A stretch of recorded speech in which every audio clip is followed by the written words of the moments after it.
po kayo mga kaibigan. Welcome pong muli dito sa Balitang Katotohanan. Ito po'y mabuti at nakalulugod sa paningin ng Diyos na siyang may ibig na ang lahat ng tao'y mangaligtas at makaalam ng katotohanan. Ang katotohanan po ay siyang magpapalaya sa atin sa kasinungalingan. Ako pong muli si kapatid na Cesar Sineta, buong puso pong bumabati sa inyo ng banal na halik. Masaya at maligaya pong panonood. Itutuloy ko po ang paghahayag ng mga kasinungalingang in-upload ni Mr. Wendy Talibong dito po sa YouTube. Dapat po talagang sagutin nito at hindi ko po maaaring palampasin ito at dugtong-dugtong po ito. Yung sinundan nito ay napahayag ko na po. Naipakita ko na ang kasinungalingan doon. Ito naman po na ginagamit nila para siraan ang Iglesia ni Cristo. Ito po, pakinggan po ninyong mabuti. Lalong-lalo na po kayong mga tagahanga ni Talibong.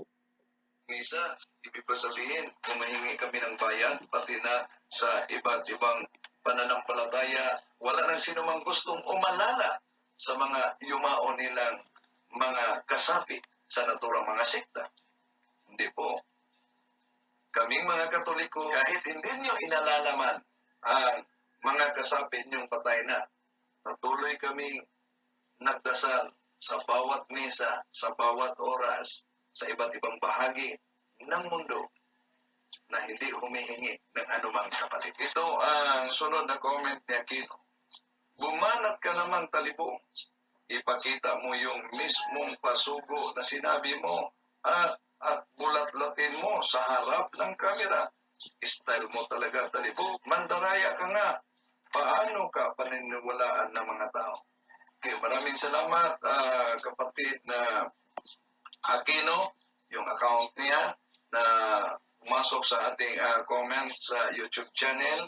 Kung ikaw may kasapi sa Iglesia ni Cristo na tatag na kapatid niyo si Felix Manalo, siguro narinig mo ang sabi mismo ni Eranio Manalo kung sino ang mandaraya.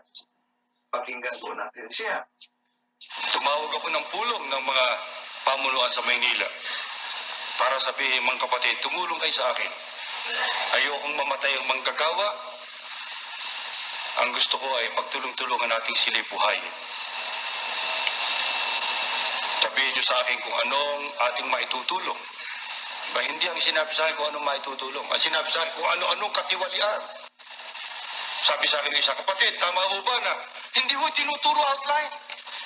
Kung mamimili ho ng 3 talata at tatanungin, ano, naintindihan mo ba yan? Tama ho ba, kapatid, bungkus-bungkus ng mga katibayan? Siya pumipiro, pinapalsipika ho niya pirma ng mga kinaukulang kalihim at mga katiwala ng gaway? Pinigil ko. Hindi ko itinanong, sino gumagawa niya? Bakit? Alam ko ng mga manggagawa sa Maynila, mawawala ng dangal pag nalaman ng lahat siya pala ay magnanakaw at tampalasa. Maski saan ka bumaling, wala kang makikitang liwanag. Bakit kumalat? Lumaganap yung espiritong yan na dayain ang ulat, linlangin ang pangangasiwa. Sayang ang papel, katakot-takot ang nagagastos natin, binabayaran natin. O, di ba? Si Eranio Manalo mismo ang nagsabi niya, galing mismo sa kanyang bibig. Na ano ang sabi niya? Tingin mo ba sa Sorsogon lang? Laganap niya kung saan-saan.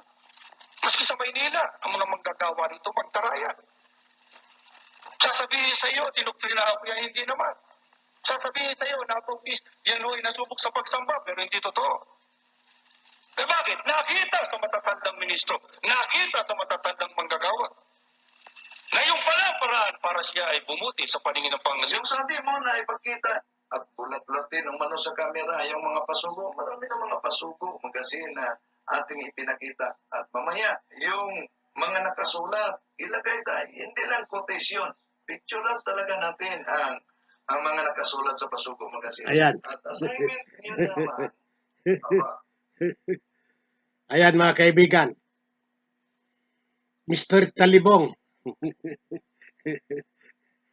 Yang puntos por puntos mo ni hindi nakakapuntos. Nananockout ka pa.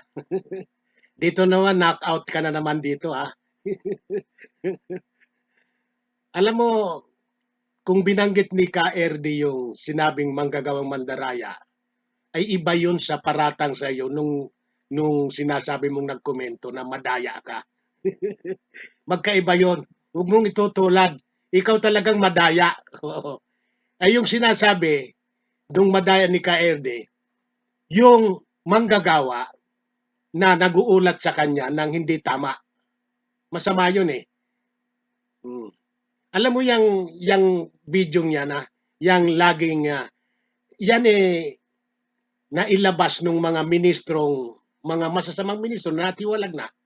Matagal na po yan eh. Hindi pa ako Iglesia ni Cristo ata nailabas na yang video yan. Mm.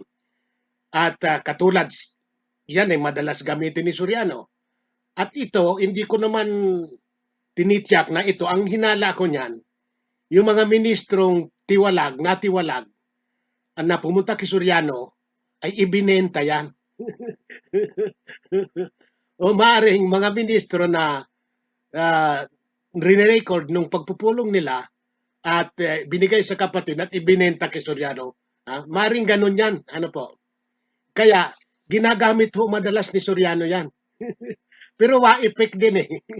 Sa halip na tumalab yan sa mga kapatid o sa mga nakikinig, ay lalong nahahayag na ang Iglesia ni Cristo talaga'y katotohanan. Ano po?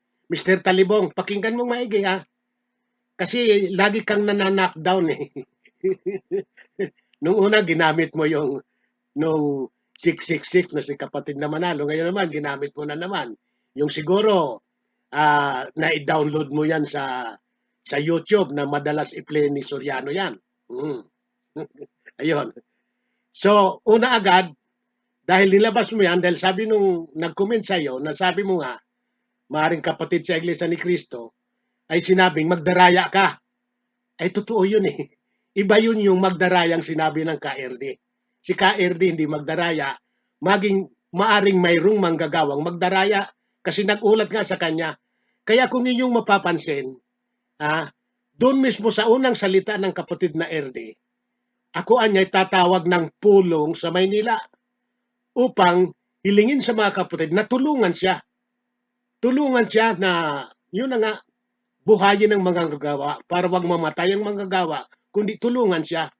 Ngayon, sa halip na tulungan daw siya, ay yung kapatid ay nagulat na sa kanya, nagsabi na hindi tulungan, kundi yung ginawang katiwalian ng manggagawa. Kita mo na? Oh, hindi na nga niya tinanong ko ng pangalan, ay bakit? Sapagkat mahahayag na sa buong Maynila pala, ay manggagawa, mapapaya yun eh, yung manggagawang yun. Kaya hindi na nga tinanong eh, kung sino yun eh. Kaya yun ay pamamaraan ng pamamahala na kung mayroon man at kung mayroon man, manggagawang ganun na dinadaya ang ulat, di ba? Ay kasi sa iglesia talagang naguulat ang mga ministro, mga manggagawang destinado, kung anong kalagayan ng lokal, kung anong aktibidad. Katulad nung pagdudoktrina na sinusubok, ay yun daw, hindi naman pala sinubok. Yun ang hindi dapat gawin ng manggagawa. Hindi po yun pagdaraya na katulad ng ginagawa mo. Talagang nandadaya ka, buong mundo dinadaya mo, niloloko mo eh. Yung binanggit ni KRD manggagawa, hindi pa nga tsak hindi nga niya pinangalanan eh. Kundi, magdaraya, ang dinadaya, siya, yung pamamahala ang dinadaya. Kasi naguulat ng hindi totoo eh. Yan ba, masama ba yung ginawa ni KRD? Kung mayroon mang manggagawang noon ay gumawa niyan, ay tinitya ko sa iyo natiwalag na yon. Natiwalag ng ministrong yon. Kung mayroon man kasi pamamaraan ng kapatid na RD yon. At kung mayroon man talaga, ay sa panahon ng unang siglo, sa panahon ng Panginoong Kristo, isang may tungkulin din si Judas Iscariote. At hindi basta-basta may tungkulin, kundi hawak niya ang abuloy. Siya ang may hawak lagi ng abuloy. Tresurero si Judas. Anong inilahad? Mababasa mo sa Bible. Inulat ng mga sumulat nila Juan, nila Mateo, nila Marcos, nila Lucas, na si Judas magnanakaw. Magnanakaw sa abuloy. Eh, lagi pang kasama ni Kristo yun, Laging kasama yun, nakakapakinig ng aral talaga ng Panginoong Jesucristo. Pero, yung ginawa, hindi tama, nagnanakaw pa rin si Judas Iscariote at kumantong pa nga doon sa ang Panginoong Jesucristo ay ibinenta pa. Nagpabayad siya para ituro talaga kung sino ang Panginoong Jesucristo. Hindi ba may tungkulin yan? Eh si Kristo pa yun pero may Judas pa rin. May Judas pa rin. Kita mo ba, Mr. Talibong? Kaya hindi yung kapintasan sa iglesia na para sabihin mong ang mga ministro sa iglesia ni Kristo ay mga magdaraya. Wala pong dinadaya sa labas. Ang binanggit ni Ka Erderon, ang dinadaya yung pamamahala.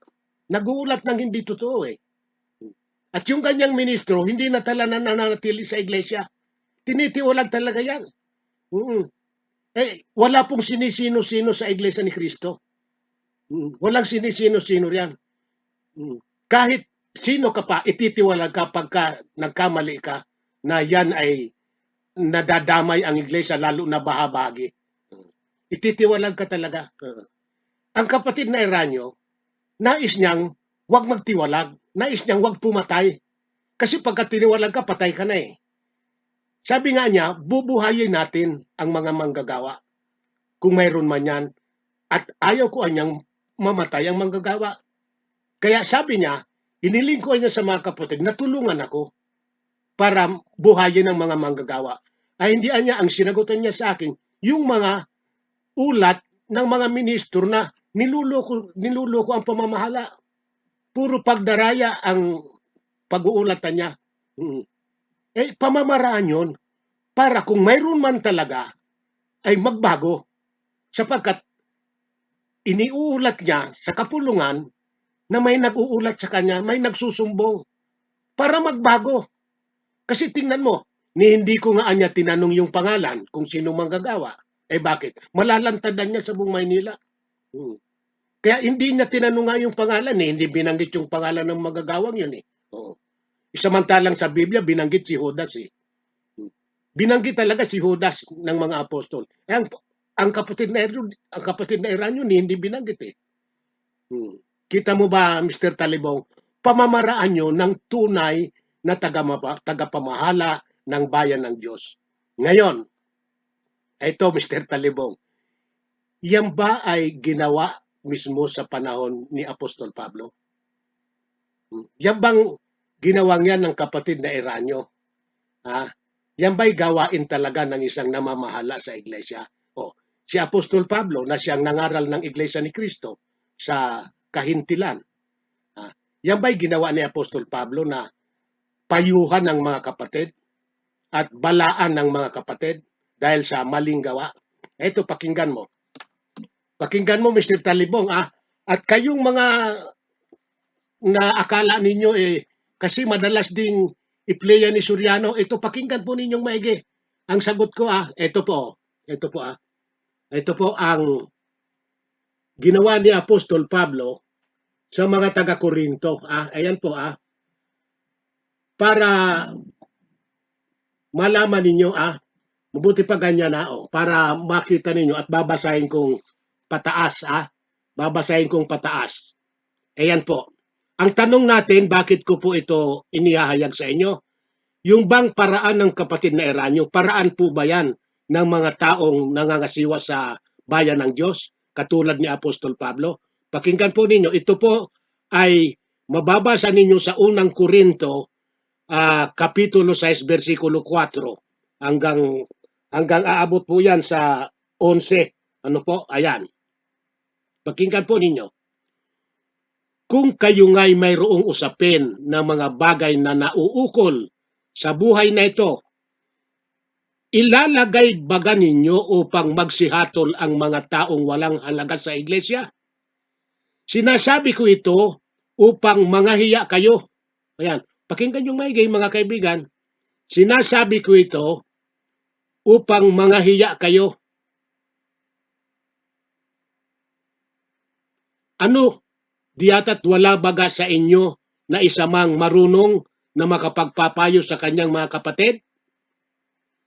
kundi ang kapatid ay nakikipag-usapin laban sa kapatid at ito'y sa harapan ng mga hindi nagsisampalataya. Ngayon nga, tunay na isang pagkukulang sa inyo ang kayo-kayo'y magkaroon ng mga usapin. Bakit hindi bagkus ninyong tiisin ang mga kalikuan? Bakit ngunit kayo rin ang mga nagsisigawa ng kalikuan at nangagdaraya at ito'y sa mga kapatid ninyo? O hindi ba ninyo nalalaman na ang mga liko ay hindi magsisipagmana ng kaharian ng Diyos? Huwag kayong padaya. Kahit ang mga mapakiapid, ni ang mga mananamba sa Diyos-Diyusan, ni ang mga mangangalunya, ni ang mga nangagbababae, ni ang mga mapakiapid ng kapwa lalaki, ni ang mga magnanakaw, ni ang mga masasakim, ni ang mga manglalasing, ni ang mga mapagtungayaw, ni ang mga manglulupig, ay hindi magmamana ng kaharian ng Diyos. At ganyan ang ilan sa inyo. Ngunit nangahugasan na kayo. Ngunit binanal na kayo. Ngunit inaring ganap na kayo sa pangalan ng Panginoong Jesucristo at sa Espiritu ng ating Diyos. Ayan mga kaibigan. Yung mga taga-Korinto ay pinangaralan ni Apostol Pablo. Bakit? Hindi gumagawa ng tama. Kapatid laban sa kapatid. Sabi ni Apostol Pablo. At sinasabi ni Apostol Pablo na dapat payuhan yon. Wala ba niya sa inyo na dapat makapagpayo niyan? Mga hiyaan niya kayo. O biro mo niyan. Sinabon talaga ni Apostol Pablo. Oo. Kaya sabi sa kanila, pinaalala sa kanila, na ang mga nagsisigawan niya yan, hindi magmamana ng kaharian ng Diyos. Binanggit niya lahat ng kasamaan. Ulitin ko yun, mga binanggit ni Pablo. Para yung mga kapatid sa Korinto ay maalala nila na masama yung mga ginagawa nila. Ang sabi ni Apostol Pablo, kayo rin ang mga nagsisigawa ng kalikuan at nangagdaraya. Ayan, nangagdaraya. At ito'y sa mga kapatid ninyo. Iba yan sa pagdaraya mo, talibong. Iba. Dinaraya nito yung kapwa kapatid. Ayon. Hindi ba ganinyo nalalaman na ang mga liko ay hindi magsisipagmana ng kaharian ng Diyos? Huwag kayong padaya kahit ang mga mangangalunya, ni ang mga nangbababae, ni ang mga mapakiapid sa kapwa lalaki, ni ang mga magnanakaw, ni ang mga masasakim, ni ang mga manglalasing, ni ang mga mapagtungayaw, ni ang mga manglulupig, ay hindi magmamana ng kaharian ng Diyos. At ganyan ang ilan sa inyo. Ngunit nangahugasan na kayo, ngunit binanal na kayo, ngunit inaring ganap na kayo sa pangalan ng Panginoong Jesucristo at sa Espiritu ng Diyos. Anong sabi ni Apostol Pablo? Ganyan ang ilan sa iyo. Ngunit binanal na kayo. Ibig sabihin, nung hindi pa sila kaanib sa Iglesia ni Kristo, ganun sila. Ganun sila, mamamatay tao, manglalasing, manglulupig, nakikiapid sa kapwa lalaki. Binanal na niya kayo. Nakita mo ba, Mr. Talibong? Yung mga taga-Korinto, pinaalalahanan ni Pablo, hindi magmamana yan ang kaharian ng Diyos. Binanal na kayo. Oo. Noon ganyan kayo. Mga manglalasing, magdaraya, magnanakaw. Ganyan ang ilan sa inyo. Ngunit binanal na kayo. Binanal na sila, Iglesia ni Kristo na, hindi na dapat gawin yon. Ang mga ministro, karamihan naman na Iglesia ni Kristo galing sa Katoliko. Dala pa yung sumpa ng Diyos. Magdaraya, manglalasing, mapakiapid. Sumpa ng Diyos yan sa pagsamba sa larawan ng Katoliko. Dala-dala pa sa Iglesia ni Cristo. See? Parang yung mga hintil sa Korinto. Kaya muling pinaalala ni Pablo, ganyan ang ilan sa inyo, ngunit binanal na kayo. Huwag nyo nang gagawin yan na kung anong ginawa nyo noon na hindi pa kayo Iglesia ni Cristo, huwag nyo nang gagawin. Kasi hindi kayo magmamana ng kaharian ng Diyos. Ganyan na niya ang ilan sa inyo. Nakita mo ba, Mr. Talibong? Kaya yung ginawang yon ng kapatid na Eranio, talagang espiritu ng nangangasiwa sa Iglesia ni Cristo yon. Maliwanag ang sabi ni Pablo, mga magdaraya. Ibig mong sabihin, hindi totoo si Apostol Pablo tagapangasiwa. Si Apostol Pablo ang ginamit ng Diyos sa kahintilan para ipangaral ang Ebanghelyo, ang Iglesia ni Cristo. Nakita mo ba, Mr. Talibong? Biro mo, nakabili ka. Siguro ito, nakabili na kayo. Matagal yung pinagandaan itong paglitaw niyong muli. Ngayong malapit na ang pag-uukom. Lumitaw uli kayo. Sa inyong paniniwala na kaya niyong sirain o ibig sabihin itong katawan ng Panginoong Jesucristo, ng Iglesia ni Cristo, ay kaya niyong gibain. No. Nagkakamali kayo. Totoong Iglesia ni Cristo ito. Ang gumigiba sa katawan ni Cristo, gigibain rin ang Panginoong Diyos.